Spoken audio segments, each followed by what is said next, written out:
Hi friends, welcome back in another video. तो start करते हैं हमारा डिस्कशन दो और प्रॉब्लम से। ओके, सॉरी या तो देखो, एक और प्रॉब्लम देखते हैं डिटर्मिनेंट्स के ऊपर ही।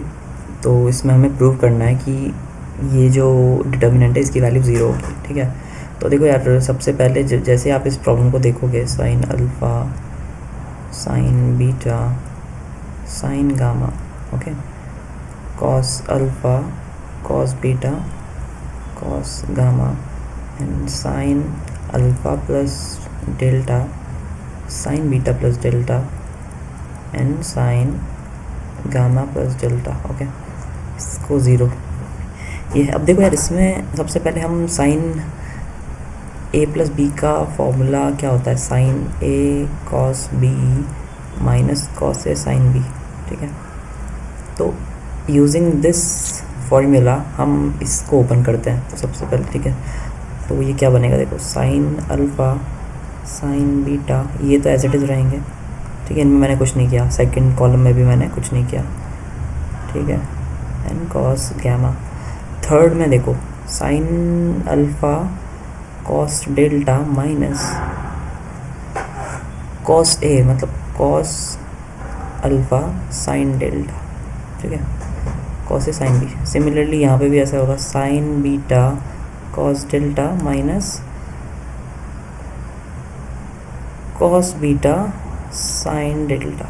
ठीक है, यहाँ पे भी ऐसा होगा, sine gamma cos delta minus cos gamma sine delta. ठीक है, ये मेरा इसको ओपन अप करने पे ये बना। ठीक है, अब देखो यार, अगर मैं कॉलम 3 को मैं ऐसे ट्रांसफॉर्म करूं कि मैं C3 में से माइनस करूं C1 इंटू साइन अल्फ़ा में, देखो मैं क्या, अगर मैं कॉस डेल्टा मल्टीप्लाई कर दूं, ठीक है, कॉस डेल्टा क्या है, एक कांस्टेंट है।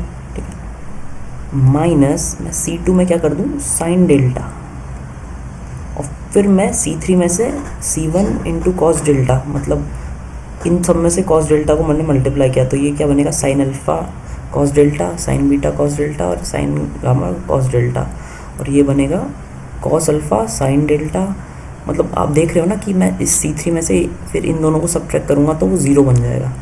तो यही मुझे चाहिए था।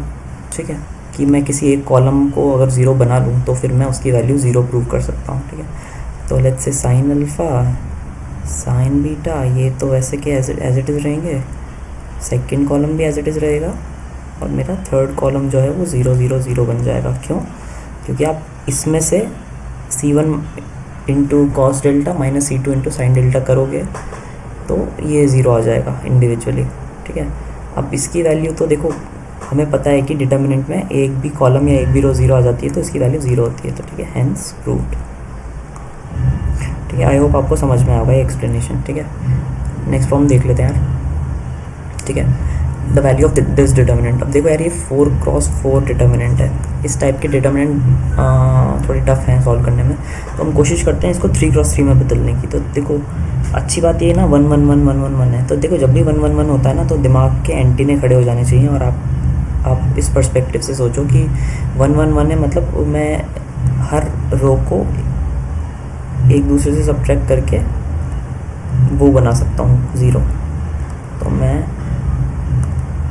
अगर ये ऑपरेशंस लगा दूँ तो यहाँ क्या बनेगा, देखो बस ये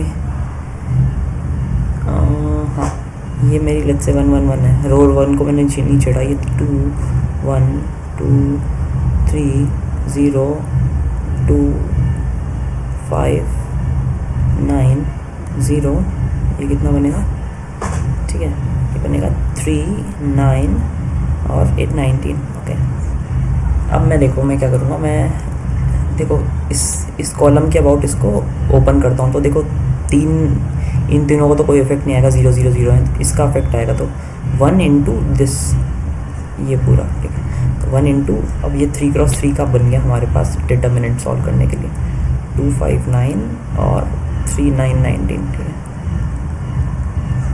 ठीक है, है, -0 + 0 -0 वो सब तो ज़ीरो रहेंगे बाकी, ठीक है, बाकी की चीज़ सब ज़ीरो हो जाएगी। अब बस इसको हमें सॉल्व करना था यार, इसको सॉल्व करने का भी सिंपल तरीका है, ठीक है। देखो R2 goes to R2 - 2R1, R3 goes to R3 - 2R1 3R1, ठीक है। ऐसे क्यों करा मैंने, देखो R2 में से 2R1 करेंगे तो इसमें 2 मल्टीप्लाई करके इसमें माइनस करोगे तो ये 0 बनेगा और ये भी 0 बनेगा, तो फिर वो एक ही हमारे पास ऑपरेशन बच जाएगा जिसको सॉल्व करना होगा।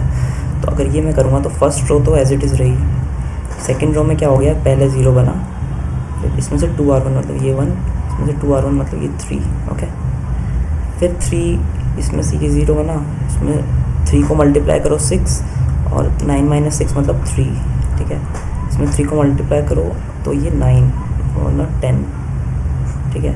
तो अब इसके अबाउट आप ओपन करोगे इसको तो बहुत इजी यार, 1 ये बनेगा 10 - 9, 10 - 9, ठीक है, और -0 into something plus 0 into something जो कि 0 हो जाएंगे।